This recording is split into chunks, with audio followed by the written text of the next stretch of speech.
కళింగపట్నం దగ్గర క్రాస్ అయింది. వర్షాలు మన గుంటూరు, కృష్ణాలో పడ్డాయి. క్రాస్ అయిన తర్వాత వర్షాలు నల్గొండ, ఖమ్మంలో పడుతుంది. అక్కడ ఎక్కడైతే క్రాస్ అయిందో అక్కడ ఇంత వర్షపాతం లేదు. అక్కడ పెద్ద గాలి కూడా లేదు. ఓసారి ఆ విండ్స్ తర్వాత క్లౌడ్స్ ఎట్లా మూవ్ అవుతాయనే దాన్ని బట్టి ఇవన్నీ డిసైడ్ అవుతాయి.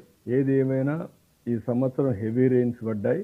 ఇప్పటికే మామూలు కంటే ఈ నెలలో మీరు ఒకసారి చూస్తే 5 మిల్లీమీటర్ల వర్షపాతం ఇప్పటి వరకు పడాలి. అలాంటిది 43.2 మిల్లీమీటర్స్ వర్షపాతం ఇప్పటి వరకు పడింది. రాష్ట్రం మొత్తం చూస్తే 28.9% ఎక్సెస్ రెయిన్ఫాల్ పడింది. కొన్ని దగ్గర 60% పడింది.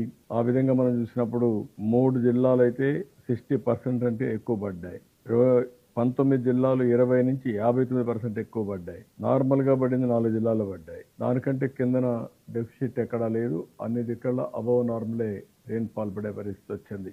రిజర్వాయర్స్ కూడా ఆల్మోస్ట్ ఆల్ ఫుల్ అవుతున్నాయి. నేను చాలాసార్లు చెప్పాను, ఎట్టి పరిస్థితుల్లో భవిష్యత్తులో ఆంధ్రప్రదేశ్ రాష్ట్రాన్ని డ్రౌట్ ప్రూఫ్ రాష్ట్రంగా, కరువు రహిత రాష్ట్రంగా తయారు చేయాలనే ధ్యేయంతో ముందుకు పోతున్నాం. అదే సమయంలో ఇలాంటి తుఫాన్లు వచ్చినా లేకుంటే సైక్లోన్స్ వచ్చినా హెవీ రెయిన్స్ పడినా మనం ఆ సమస్యను ఎదుర్కోవాల్సిన అవసరం ఉంది. దానికి ఇలాంటి సెంటర్ని ఇంకా పగడ్బందీగా చేసి ఏవైతే మన రివర్స్ ఉన్నాయో ఆ రివర్స్ లో క్యాచ్మెంట్ ఏదైతే ఉందో ఎక్కడ వర్షం పడితే ఎంత వాటర్ వస్తుంది అవన్నీ పక్కాగా డాక్యుమెంటేషన్ తయారు చేసి ఒక మానిటరింగ్ మెకానిజం తయారు చేస్తాం. అదే మరి రెయిన్ఫాల్ పడినప్పుడు ప్రాణ నష్టం, ఆస్తి నష్టం లేకుండా చేయడం ఇంకొక ఎత్తు.